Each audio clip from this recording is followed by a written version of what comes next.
ಜೀವನದಲ್ಲಿ ನೀವು ಎಷ್ಟೇ ಒಳ್ಳೆಯ ವ್ಯಕ್ತಿಯಾಗಿದ್ದರೂ ಕೂಡ ನೋಡುವವರ ದೃಷ್ಟಿ ಸರಿ ಇಲ್ಲದಿದ್ದರೆ ನೀವು ಮಾಡಿದ್ದೆಲ್ಲ ತಪ್ಪೇ. ಜನ ನಿಮ್ಮನ್ನ ಎಷ್ಟು ತುಳಿದರೂ ಕೂಡ ಪರವಾಗಿಲ್ಲ, ಆ ಭಗವಂತ ಸದಾ ನಿಮ್ಮೊಂದಿಗೆ ಇದ್ದೇ ಇರುತ್ತಾನೆ ಎನ್ನುವಂತಹ ನಂಬಿಕೆಯಲ್ಲಿ ಜೀವನವನ್ನು ಮಾಡಿ. ಆಗುವುದೆಲ್ಲ ಒಳ್ಳೆಯದೆ ಎಂದು ಪರಿಭಾವಿಸಬೇಕು. ನಿಮ್ಮ ಒಂದು ಒಳ್ಳೆಯತನವನ್ನ ಸಾಬೀತುಪಡಿಸಲು ನೀವು ಎಂದಿಗೂ ಕೂಡ ಪ್ರಯತ್ನವನ್ನು ಮಾಡಲು ಹೋಗಬಾರದು. ನಿಮ್ಮ ವ್ಯಕ್ತಿತ್ವ ಎನ್ನುವುದು ವಿಶೇಷವಾಗಿ ಇದ್ದರೆ ಸಮಯವೇ ನಿಮ್ಮನ್ನ ಯೋಗ್ಯರನ್ನಾಗಿ ಮಾಡುತ್ತದೆ. ಯಾವ ಒಬ್ಬ ವ್ಯಕ್ತಿಯ ಮಾತಿನಿಂದ ನಿಮಗೆ ನೋವಾದಾಗ ನೀವು ಯಾವತ್ತಿಗೂ ಕೂಡ ಎರಡು ರೀತಿಯಲ್ಲಿ ಯೋಚನೆಯನ್ನು ಮಾಡಬೇಕು.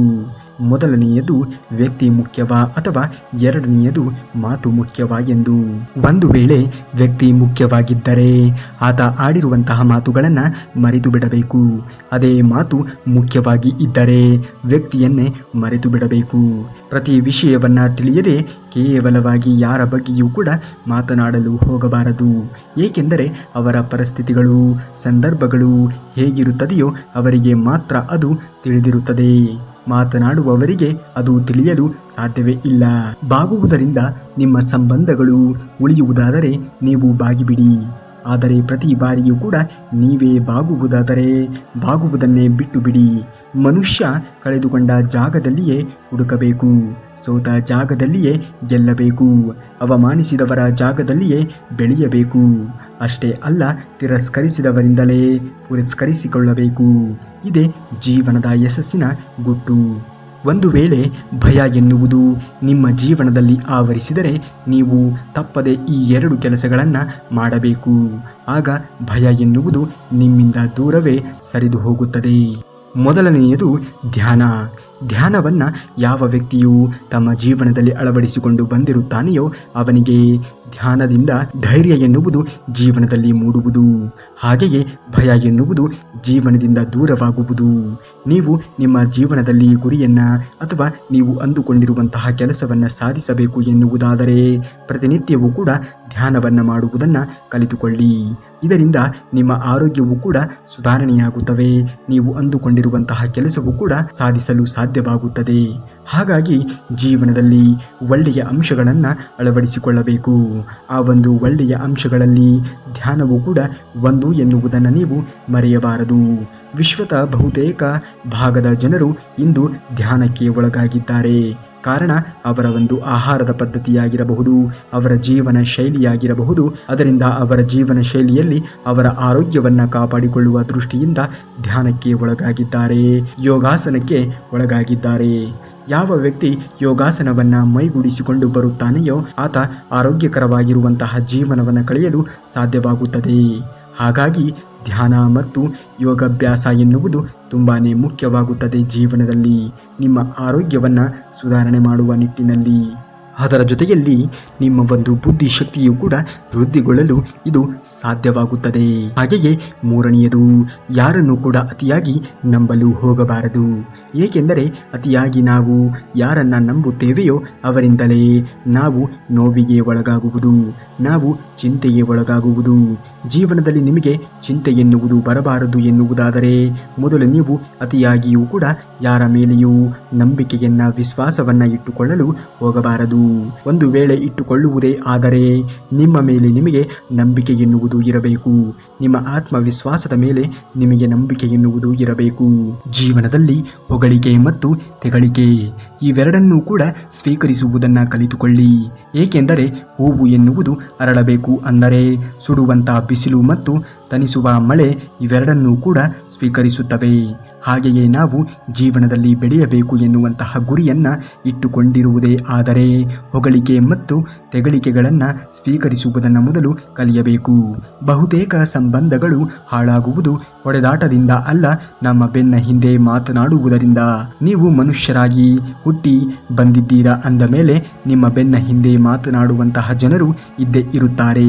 ಇಲ್ಲಿ ನೀವು ಒಳ್ಳೆಯವರಾಗಿ ಇದ್ದರೂ ಕೂಡ ಮಾತನಾಡುತ್ತಾರೆ, ಅದೇ ನೀವು ಕೆಟ್ಟವರಾಗಿ ಇದ್ದರೂ ಕೂಡ ಮಾತನಾಡುವಂತಹ ಜನರು ಮಾತನ್ನ ಆಡಿಯೇ ಆಡುತ್ತಾರೆ. ಮಾತನಾಡುವಂತಹ ವ್ಯಕ್ತಿಗಳ ಬಗ್ಗೆ ಎಂದಿಗೂ ಕೂಡ ಚಿಂತೆಯನ್ನ ಮಾಡಲು ಹೋಗಬಾರದು.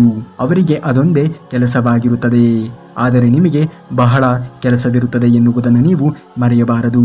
ಪಾಠವನ್ನ ಕಲಿಸಿ ಪರೀಕ್ಷೆಯನ್ನ ಇಡುವುದು ವಿದ್ಯಾ, ಪರೀಕ್ಷೆಯ ಇಟ್ಟು ಪಾಠವನ್ನು ಕಲಿಸುವುದು ಜೀವನ. ಈ ಜೀವನದಲ್ಲಿ ನೀವು ಪ್ರತಿನಿತ್ಯವೂ ಕೂಡ ಕಲಿಯುತ್ತಾ ಹೋಗಬೇಕು, ಎಲ್ಲವನ್ನ ಗಮನಿಸಬೇಕು. ಆದರೆ ನಾವೇನು ನೋಡೇ ಇಲ್ಲ ಅನ್ನುವ ರೀತಿಯಲ್ಲಿ ಬದುಕಬೇಕು. ಆಗ ಮಾತ್ರ ಜೀವನ ಎನ್ನುವುದು ಸಾಗಲು ಸಾಧ್ಯವಾಗುವುದು. ಕೆಲಸ ಮತ್ತು ದೇವರು ಇಬ್ಬರನ್ನ ಪ್ರೀತಿಸಬೇಕು, ಏಕೆಂದರೆ ಇಬ್ಬರು ನಮಗೆ ಯಾವತ್ತಿಗೂ ಕೂಡ ಮೋಸ ಮಾಡಲು ಸಾಧ್ಯವೇ ಇಲ್ಲ.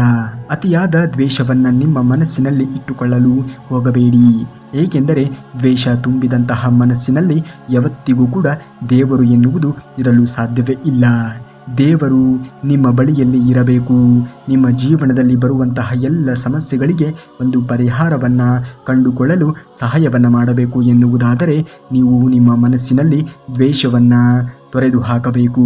ದೇವರ ವಿಗ್ರಹದ ಮುಂದೆ ನಿಂತು ಯಾವತ್ತಿಗೂ ಕೂಡ ನಮಗೆ ಕಷ್ಟಗಳು ಬರದೇ ಇರುವಂತೆ ಮಾಡು ಅಂತ ಬೇಡಿಕೊಂಡಾಗ ಅದಕ್ಕೆ ದೇವರ ಮೂರ್ತಿ ನಗುತ್ತಾ ಹೇಳಿತು, ನಾನು ಒಂದು ವೇಳೆ ಹುಳಿ ಪೆಟ್ಟು ತಿನ್ನದೇ ಇದ್ದಿದ್ದರೆ ಇವತ್ತು ನೀನು ನನಗೆ ಕೈಯನ್ನು ಮುಗಿಯುತ್ತಿರಲಿಲ್ಲ ಎಂದು. ಹಾಗಾಗಿ ಜೀವನದಲ್ಲಿ ಕಷ್ಟಗಳು ಬರುವುದು, ಸಮಸ್ಯೆಗಳು ಬರುವುದು, ನೋವುಗಳು ಬರುವುದು ಸಹಜ. ಆದರೆ ಈ ನೋವು, ಕಷ್ಟ, ದುಃಖಗಳನ್ನು ಎಲ್ಲವನ್ನೂ ಕೂಡ ದಾಟಿ ಹೋದಾಗ ಮಾತ್ರ ಜೀವನವನ್ನು ನಾವು ಯಶಸ್ವಿಯಾಗಿ ನಡೆಸಲು ಸಾಧ್ಯವಾಗುವುದು. ಪ್ರತಿನಿತ್ಯವೂ ಕೂಡ ಈ ಅಂಶಗಳನ್ನು ಜೀವನದಲ್ಲಿ ಪಾಲಿಸುವುದರಿಂದ ನೀವು ಅತ್ಯುನ್ನತವಾಗಿರುವಂತಹ ಸ್ಥಾನಕ್ಕೆ ಏರಬಹುದು. ಮೊದಲನೆಯದು, ನೀವು ಬೆಳಗ್ಗೆ ಆದಷ್ಟು ಬೇಗ ಏಳುವುದು. ಯಾವ ವ್ಯಕ್ತಿಯು ಬೆಳಗಿನ ಜಾವದಲ್ಲಿ ಎದ್ದು ತನ್ನ ದಿನನಿತ್ಯದ ಕಾರ್ಯಗಳಿಗೆ ಮುಂದಾಗುತ್ತಾನೆಯೋ ಆತ ಜೀವನದಲ್ಲಿ ಖಂಡಿತವಾಗಿಯೂ ಕೂಡ ಮುಂದೆ ಬರುತ್ತಾನೆ. ಆತನು ಬ್ರಾಹ್ಮಣಿ ಮುಹೂರ್ತದಲ್ಲಿ ಎಷ್ಟು ಒಳ್ಳೆಯ ಕೆಲಸಗಳನ್ನು ಮಾಡುತ್ತಾನೆಯೋ ಅಷ್ಟೇ ಜೀವನದಲ್ಲಿ ಮುಂದುವರಿಯುತ್ತಾನೆ. ಕೆಲವೊಮ್ಮೆ ಪರಿಸ್ಥಿತಿಗಳು ನಿಮ್ಮ ಕೈ ಮೀರಿ ಹೋದಾಗ ತಾಳ್ಮೆಯಿಂದ ಇರುವುದನ್ನು ನೀವು ಕಲಿತುಕೊಳ್ಳಬೇಕು. ಒಳ್ಳೆಯದು ಏನೆಂದರೆ ಪರಿಸ್ಥಿತಿಗಳು ಬದಲಾಗದೇ ಹೋಗಬಹುದು, ಆದರೆ ಮನಸ್ಥಿತಿ ಎನ್ನುವುದು ಖಂಡಿತವಾಗಿಯೂ ಕೂಡ ಬದಲಾವಣೆ ಆಗುತ್ತದೆ. ಭಗವಂತನಿಂದ ಭಗವಂತನನ್ನ ಬೇಡಿಕೊಳ್ಳಿ. ಹುಟ್ಟುವಾಗ ಒಬ್ಬರೇ ಮನುಷ್ಯ, ಸಾಯುವಾಗಲೂ ಕೂಡ ಒಬ್ಬನೇ ಹೋಗಬೇಕು ಈ ಭೂಮಿಯ ಒಳಗೆ. ನಾವು ಈ ಭೂಮಿಗೆ ಬಂದಿರುವಂತಹ ಅತಿಥಿಗಳು ಮಾತ್ರ. ಆದರೆ ನಾವು ಯಾವುದೇ ಕಾರಣಕ್ಕೂ ಈ ಭೂಮಿಯ ಮಾಲೀಕರಾಗಲು ಸಾಧ್ಯವೇ ಇಲ್ಲ. ಇದ್ದಾಗ ಇದು ನನ್ನದು, ಅದು ನನ್ನದು, ಐಶ್ವರ್ಯ, ವಜ್ರ, ಮುತ್ತು, ಹಣ ಎಂದು ನಮಗೆ ನಾವೇ ಅಹಂಕಾರವನ್ನು ಪಟ್ಟಿಕೊಳ್ಳುತ್ತೇವೆ. ಆದರೆ ಹೋಗುವಾಗ ನಾವು ಏನನ್ನು ಕೂಡ ತೆಗೆದುಕೊಂಡು ಹೋಗುವುದಿಲ್ಲ ಎನ್ನುವಂತಹ ಪ್ರಜ್ಞೆಯನ್ನು ಇಟ್ಟುಕೊಂಡು ಜೀವನವನ್ನು ಮಾಡುವುದನ್ನು ಕಲಿಯಬೇಕು. ನೀವು ಸಂತೋಷವಾಗಿ ಇರಲು ಬಯಸಿದರೆ ಮೊದಲು ನಿಮ್ಮ ಹೃದಯಕ್ಕೆ ಯಾವುದೇ ಕಾರಣಕ್ಕೂ ಕೂಡ ನಿರಾಶೆಗಳನ್ನು ಸ್ವೀಕರಿಸುವುದನ್ನು ಕಲಿಸಿ. ಅದು ನಿಮ್ಮ ಪ್ರೀತಿ ಪಾತ್ರರಿಂದಲೂ ಸಹ ಆಗಿರಬಹುದು. ಏಕೆಂದರೆ ಪ್ರೀತಿ ಪಾತ್ರರಿಂದಲೇ ಕೆಲವೊಮ್ಮೆ ನಾವು ದ್ವೇಷಕ್ಕೆ ಒಳಗಾಗುತ್ತೇವೆ, ಕೆಲವೊಮ್ಮೆ ನಾವು ನೋವಿಗೆ ಒಳಗಾಗುತ್ತೇವೆ, ಇನ್ನು ಕೆಲವೊಮ್ಮೆ ನಾವು ಈ ಜೀವನವೇ ಬೇಡ ಎಂದು ನಿರ್ಧಾರವನ್ನು ಕೈಗೊಳ್ಳುತ್ತೇವೆ. ಇತರರು ಬಯಸಿದಂತೆ ನೀನಾಗಬೇಡ. ನಿನ್ನ ವ್ಯಕ್ತಿತ್ವ, ನಿನ್ನ ಆಸ್ತಿ ಎನ್ನುವುದನ್ನು ನೀನು ಯಾವುದೇ ಕಾರಣಕ್ಕೂ ಕೂಡ ಮರೆಯಲು ಹೋಗಬೇಡ. ಪ್ರಾರ್ಥನೆ ಎನ್ನುವುದು ಫಲಿಸೇ ಫಲಿಸುತ್ತದೆ. ಶಾಪವೂ ಕೂಡ ಅಷ್ಟೇ ಸತ್ಯವಾಗಿ ಇರುತ್ತದೆ. ಅದು ಒಂದಲ್ಲ ಒಂದು ದಿನ ಎದುರಾಳಿಯಾಗಿರುವಂತಹ ವ್ಯಕ್ತಿಗೆ ಫಲಿಸಿಯೇ ಫಲಿಸುತ್ತದೆ. ದಯವಿಟ್ಟು ಯಾರಿಗೂ ಕೂಡ ನೋವನ್ನು ನೀಡುವ ಮುನ್ನ ಒಂದು ಬಾರಿ ಯೋಚನೆಯನ್ನು ಮಾಡಿ. ನೀವು ಮುಂದೆ ಒಳ್ಳೆಯ ದಿನಗಳನ್ನು ನೋಡಬೇಕು ಅಂದರೆ ನೂರಾರು ಕೆಟ್ಟ ದಿನಗಳನ್ನು ಪ್ರಸ್ತುತವಾಗಿರುವಂತಹ ಜೀವನದಲ್ಲಿ ಎದುರಿಸಲೇಬೇಕು. ಒಂಟಿ ಪಯಣ ಎಷ್ಟು ಭಯಪಡಿಸುತ್ತವೆಯೋ ಅಷ್ಟೇ ಧೈರ್ಯವನ್ನು ಜೀವನದಲ್ಲಿ ನಮಗೆ ಕೊಡುತ್ತದೆ. ಬೆಟ್ಟ ಯಾವತ್ತಿಗೂ ಕೂಡ ನಮ್ಮ ಮುಂದೆ ಬಾಗುವುದಕ್ಕೆ ಹೋಗುವುದಿಲ್ಲ, ಆದರೆ ನಾವು ಕಷ್ಟಪಟ್ಟು ಏರಿದ ಮೇಲೆ ಅದೇ ಬೆಟ್ಟ ಎನ್ನುವುದು ನಮ್ಮ ಪಾದದ ಕೆಳಗೆ ಇರುತ್ತದೆ ಎನ್ನುವುದನ್ನು ಮರೆಯಬಾರದು. ಹಾಗೆಯೇ ಜೀವನದಲ್ಲಿ ಯಶಸ್ಸನ್ನು ಕಾಣಬೇಕು ಎನ್ನುವುದಾದರೆ ಮೊದಲು ಅನೇಕ ರೀತಿಯಲ್ಲಿ ನಾವು ಕಷ್ಟಗಳನ್ನು, ನೋವುಗಳನ್ನು ಅನುಭವಿಸಲೇಬೇಕು. ತದನಂತರದಲ್ಲಿ ಜೀವನದಲ್ಲಿ ಅತ್ಯುನ್ನತವಾಗಿರುವಂತಹ ಸ್ಥಾನವನ್ನು ನಾವು ಗಳಿಸುತ್ತೇವೆ. ದೇವರು ಕೂಡ ಎಲ್ಲವನ್ನೂ ಗಮನಿಸುತ್ತಾ ಇರುತ್ತಾನೆ. ಯಾವ ವ್ಯಕ್ತಿ ಕಷ್ಟವನ್ನು ಪಡುತ್ತಾನೆ, ಯಾವ ವ್ಯಕ್ತಿ ಸುಖದ ವಾತಾವರಣದಲ್ಲಿ ಜೀವನವನ್ನು ಮಾಡುತ್ತಾನೆ, ಯಾವ ವ್ಯಕ್ತಿಯು ಇನ್ನೊಬ್ಬರ ಹೊಟ್ಟೆಯ ಮೇಲೆ ಕಲ್ಲನ್ನು ಹಾಕಿ ತನ್ನ ಹೊಟ್ಟೆಯನ್ನು ತುಂಬಿಸಿಕೊಳ್ಳುತ್ತಿರುತ್ತಾನೆ ಎನ್ನುವುದನ್ನು ಆ ಪರಮಾತ್ಮ ಎಲ್ಲರನ್ನೂ ಕೂಡ ನೋಡುತ್ತಾ ಇರುತ್ತಾನೆ. ಆಯಾ ಕಾಲಘಟ್ಟಗಳಿಗೆ ಅನುಗುಣವಾಗಿ ಯಾರಿಗೆ ಏನನ್ನು ಕೊಡಬೇಕು, ಯಾರಲ್ಲಿ ಏನನ್ನು ಕಿತ್ತುಕೊಳ್ಳಬೇಕು ಎನ್ನುವುದು ಆ ಪರಮಾತ್ಮ ಶ್ರೀಕೃಷ್ಣನಿಗೆ ತುಂಬ ಚೆನ್ನಾಗಿ ತಿಳಿದಿದೆ. ಕೃಷ್ಣ ಪರಮಾತ್ಮನನ್ನು ಧ್ಯಾನಿಸುವುದರಿಂದ ನೀವು ಜೀವನದಲ್ಲಿ ಅತ್ಯುನ್ನತವಾಗಿರುವಂತಹ ಹಂತಕ್ಕೆ ತಲುಪಬಹುದು. ಕೃಷ್ಣ ಪರಮಾತ್ಮನನ್ನು ನಂಬಿದವರು ಇದುವರೆಗೂ ಕೂಡ ಯಾರೂ ಕೆಟ್ಟವರಾಗಿ ಇರಲು ಸಾಧ್ಯವೇ ಇಲ್ಲ. ನಿಮ್ಮ ಮನಸ್ಸು ಅತ್ತಿತ್ತ ಎಳೆಯುತ್ತಿದೆ ಎನ್ನುವುದಾದರೆ ನೀವು ಧ್ಯಾನಕ್ಕೆ ಒಳಗಾಗಿ ಕೃಷ್ಣ ಪರಮಾತ್ಮನನ್ನು ಒಮ್ಮೆಯಾದರೂ ದಿನಕ್ಕೆ ನೆನೆಸಿಕೊಳ್ಳಿ. ಆತ ಖಂಡಿತವಾಗಿಯೂ ಕೂಡ ನಿಮಗೆ ಒಂದು ಒಳ್ಳೆಯ ಪರಿಹಾರವನ್ನು, ಒಂದು ಒಳ್ಳೆಯ ದಾರಿಯನ್ನು ಕರುಣಿಸಿಯೇ ಕರುಣಿಸುತ್ತಾನೆ. ಸಹನೆ ಕಿವಿಯಿಂದ ಕೇಳಿಸಿಕೊಳ್ಳಿ, ಕರುಣೆಯ ಕಣ್ಣಿನಿಂದ ನೋಡುವುದನ್ನು ಕಲಿತುಕೊಳ್ಳಿ, ಪ್ರೀತಿಯ ಭಾಷೆಯಲ್ಲಿ ಮಾತನ್ನು ಆಡಿ. ಯಾವ ವ್ಯಕ್ತಿಯು ಜೀವನದಲ್ಲಿ ಸಹನೆ, ಕರುಣೆ, ಪ್ರೀತಿಯನ್ನು ಜೀವನದಲ್ಲಿ ಅಳವಡಿಸಿಕೊಂಡು ಜೀವನವನ್ನು ಮಾಡುತ್ತಾನೆಯೋ ಆತ ಯಾರಿಂದಲೂ ಕೂಡ ದ್ವೇಷಕ್ಕೆ ಆಗಲಿ ಅಥವಾ ಸಂಬಂಧಗಳಿಂದ ದೂರ ಉಳಿಯುವುದಾಗಲಿ ಮಾಡಲು ಸಾಧ್ಯವೇ ಇಲ್ಲ. ವಿದ್ಯಾಭ್ಯಾಸ ಇದೆ ಎಂದು ಅಹಂಕಾರವನ್ನು ಪಡಲು ಹೋಗಬಾರದು. ವಿದ್ಯಾಭ್ಯಾಸ ಇಲ್ಲ ಎಂದು ಬೇಜಾರಾಗಲು ಕೂಡ ಹೋಗಬಾರದು. ವಿದ್ಯಾಭ್ಯಾಸ ಇದ್ದರೂ ಇಲ್ಲದಿದ್ದರೂ ಸಂಸ್ಕಾರ ಹೊಂದಿದ್ದರೆ ಸಾಕು, ಜೀವನದಲ್ಲಿ ಒಂದಲ್ಲ ಒಂದು ದಿನ ಮೇಲೆ ಬರುತ್ತೀಯ.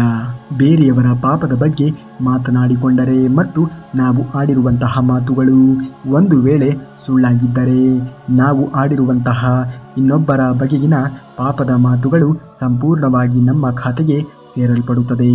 ಹಾಗಾಗಿ ಇನ್ನೊಬ್ಬ ವ್ಯಕ್ತಿಯ ಬಗ್ಗೆ ಮಾತನಾಡುವ ಮೊದಲು 10 ಬಾರಿ ಯೋಚನೆಯನ್ನು ಮಾಡಿ. ಯಾವ ವ್ಯಕ್ತಿಗೆ ನಾವು ಸುಮ್ಮನೆ ಆರೋಪಗಳನ್ನು ಮಾಡಲು ಸಾಧ್ಯವಿಲ್ಲ ನೋಡಿ. ಏಕೆಂದರೆ ಆ ಹಕ್ಕು ಎನ್ನುವುದು ನಮಗೆ ಇಲ್ಲ. ನಮ್ಮ ಸಾಧನೆ ಹೇಗಿರಬೇಕು ಎಂದರೆ, ನಮ್ಮ ಯೋಗ್ಯತೆಯ ಬಗ್ಗೆ ಅವಮಾನವನ್ನು ಪಟ್ಟವರೆಲ್ಲರೂ ಕೂಡ ನಮ್ಮನ್ನು ಮಾತನಾಡಿಸುವ ಮೊದಲು ತಮ್ಮ ಒಂದು ಯೋಗ್ಯತೆಯ ಬಗ್ಗೆ ಯೋಚಿಸುವಂತಿರಬೇಕು. ನಿನ್ನನ್ನು ಕಡೆಗಣಿಸಿ ಬಿಟ್ಟು ಹೋದವರೇ ನಿನ್ನ ಕಾಲನ್ನು ಹಿಡಿಯುತ್ತಾರೆ. ಕಷ್ಟಗಳನ್ನು ಸಹಿಸಿಕೊಳ್ಳುವಂತಹ ಸಹನೆ ಎಂದಿಗೂ ಕೂಡ ನೀನು ಜೀವನದಲ್ಲಿ ತಂದುಕೋ. ಈ ಕ್ಷಣದಲ್ಲಿ ಬರುತ್ತಿರುವುದೆಲ್ಲವೂ ಕೂಡ ಯಾವತ್ತಿಗೂ ಶಾಶ್ವತವಲ್ಲ ಎನ್ನುವಂತಹ ಅರಿವು ನಿನ್ನಲ್ಲಿರಲಿ. ಶೂನ್ಯಕ್ಕೆ ಬೆಲೆ ಇರುವುದು ಅದರ ಹಿಂದಿರುವಂತಹ ಅಂಕಿಗಳಿಂದ. ಮನುಷ್ಯನಿಗೆ ಬೆಲೆ ಎನ್ನುವುದು ಬರುವುದು ಅವನ ಹಿಂದಿರುವಂತಹ ಭಗವಂತನ ಆಶೀರ್ವಾದದಿಂದ. ಹಾಗಾಗಿ ಭಗವಂತನ ಕೃಪೆಗೆ ನೀವು ಪಾತ್ರರಾಗಬೇಕು ಎನ್ನುವುದಾದರೆ ಜೀವನದಲ್ಲಿ ಸದಾ ಒಳ್ಳೆಯ ಅಂಶಗಳನ್ನು ಅಳವಡಿಸಿಕೊಳ್ಳುವುದನ್ನು ಕಲಿತುಕೊಳ್ಳಬೇಕು. ಹೂವು ಎನ್ನುವುದು ಎಂದಿಗೂ 2 ಬಾರಿ ಯಾವತ್ತಿಗೂ ಕೂಡ ಅರಳುವುದಿಲ್ಲ. ಈ ಜನ್ಮ ಮತ್ತೆ ಮತ್ತೆ ಬರುವುದಿಲ್ಲ. ಜೀವನದಲ್ಲಿ ಸಾವಿರಾರು ಜನರು ಸಿಕ್ಕರೂ ಕೂಡ ಮನಸ್ಸಿಗೆ ಎಲ್ಲರೂ ಇಷ್ಟ ಆಗುವುದಿಲ್ಲ. ಇಷ್ಟ ಆದವರನ್ನ ಒಮ್ಮೆ ಕಳೆದುಕೊಂಡರೆ ಅಂಥವರು ಮತ್ತೆ ಮತ್ತೆ ಎಂದಿಗೂ ಕೂಡ ಸಿಗಲು ಸಾಧ್ಯವೇ ಇಲ್ಲ. ನಿಮ್ಮ ಮನಸ್ಸಿಗೆ ಹತ್ತಿರ ಆಗಿರುವಂತಹ ವ್ಯಕ್ತಿಗಳನ್ನು ಯಾವುದೇ ಕಾರಣಕ್ಕೂ ಕಳೆದುಕೊಳ್ಳಬೇಡಿ. ಸಂತೋಷ ಎನ್ನುವುದು ನಮ್ಮದೇ ಮನಸ್ಥಿತಿಯಾಗಿರುತ್ತದೆ. ಅದು ಹೊರಗಿನ ಪ್ರಪಂಚದೊಂದಿಗೆ ಯಾವುದೇ ರೀತಿಯ ನಿಕಟವಾಗಿರುವಂತಹ ಸಂಬಂಧವನ್ನು ಹೊಂದಿರುವುದಿಲ್ಲ. ಹಾಗಾಗಿ ಸದಾ ಸಂತೋಷವಾಗಿ ಇರಬೇಕು ಎನ್ನುವುದಾದರೆ ನೀವು ಸದಾ ಯೋಚನೆ ಮಾಡುವಂತಹ ರೀತಿಯೂ ಕೂಡ ಬದಲಾವಣೆಯಾಗಬೇಕು. ಒಳ್ಳೆಯ ಯೋಚನೆಗಳನ್ನು ನೀವು ಜೀವನದಲ್ಲಿ ಮಾಡಿದ್ದೇ ಆದರೆ ಸದಾ ಸಂತೋಷವಾಗಿ ಸದಾ ಸುಖಿಯಾಗಿ ಬಾಳುತ್ತೀಯ. ಅರ್ಥಾತ್ ನಾವು ಯಾವ ರೀತಿಯಾಗಿ ಯೋಚನೆಗಳನ್ನು ಮಾಡುತ್ತೇವೆಯೋ ನಮ್ಮ ಜೀವನದಲ್ಲಿ ಅದೆಲ್ಲವೂ ಕೂಡ ಸಕ್ರಿಯವಾಗಿ ಜರುಗುತ್ತಾ ಸಾಗುವುದು. ಆಸೆ ನಮ್ಮದಾದರೂ ಕೂಡ ಆಯಸ್ಸು ಎನ್ನುವುದು ಮೇಲೆ ಕುಳಿತಿರುವಂತಹ ಆ ದೇವರದ್ದು. ಆ ದೇವರು ಆ ಆಯಸ್ಸನ್ನು ಕೊಟ್ಟಾಗ ನಾವು ಸ್ವೀಕರಿಸಬೇಕು. ಅದೇ ಆಯಸ್ಸನ್ನು ಕಿತ್ತುಕೊಂಡಾಗ ಯಾರಿಗೂ ಹೇಳದೆಯೇ ಒಂದು ದಿನ ಹೊರಟು ಹೋಗಬೇಕು. ಇದೇ ನಮ್ಮ ಜೀವನದ ಸಾರಾಂಶ. ನಾಟಕ ಎನ್ನುವುದು ಈ ಪ್ರಪಂಚದಲ್ಲಿ ಪ್ರಸ್ತುತವಾಗಿರುವಂತಹ ದಿನಗಳಲ್ಲಿ ತುಂಬ ಜನರು ಆಡುತ್ತಾರೆ. ಆದರೆ ಅವರ ಒಂದು ನಾಟಕಕ್ಕೆ ನೀನು ಬಲಿ ಎನ್ನುವುದು ಆಗಬಾರದು. ಜೀವನದಲ್ಲಿ ಯಾವ ಸಮಯದಲ್ಲಿ ಸಮಸ್ಯೆಗಳು ಎನ್ನುವುದು ಹುಟ್ಟಿಕೊಳ್ಳುತ್ತದೆಯೋ ಅದರ ಜೊತೆಯಲ್ಲಿಯೇ ಅದಕ್ಕೆ ಪರಿಹಾರವೂ ಕೂಡ ಹುಟ್ಟಿರುತ್ತದೆ.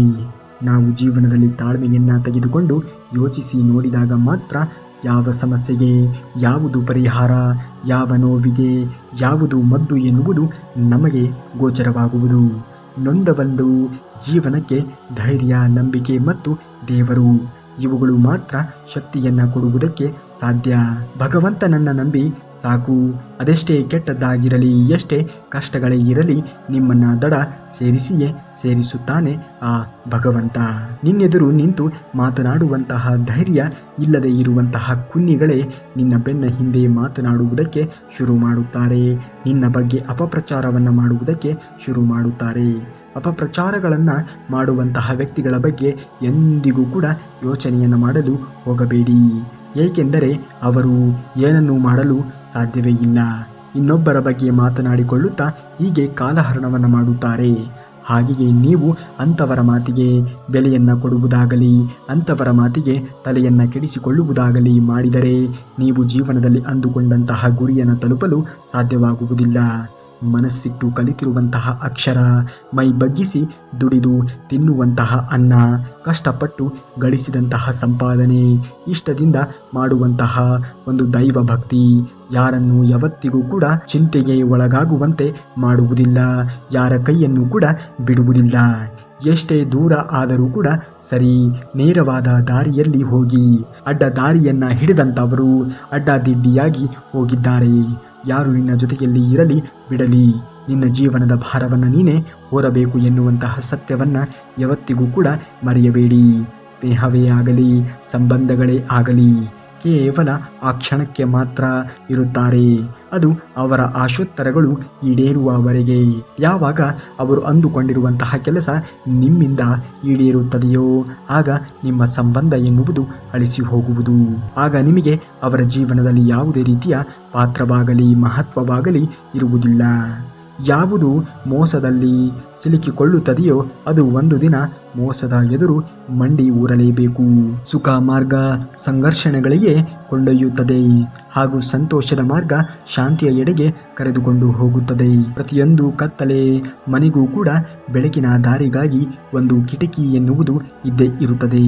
ಅದೇ ರೀತಿ ನಮ್ಮ ಒಂದು ಕಷ್ಟದ ಜೀವನದಲ್ಲಿಯೂ ಕೂಡ ಸುಖದ ಒಂದು ದಾರಿಗಾಗಿ ಒಂದು ದಾರಿ ಇದ್ದೇ ಇರುತ್ತದೆ.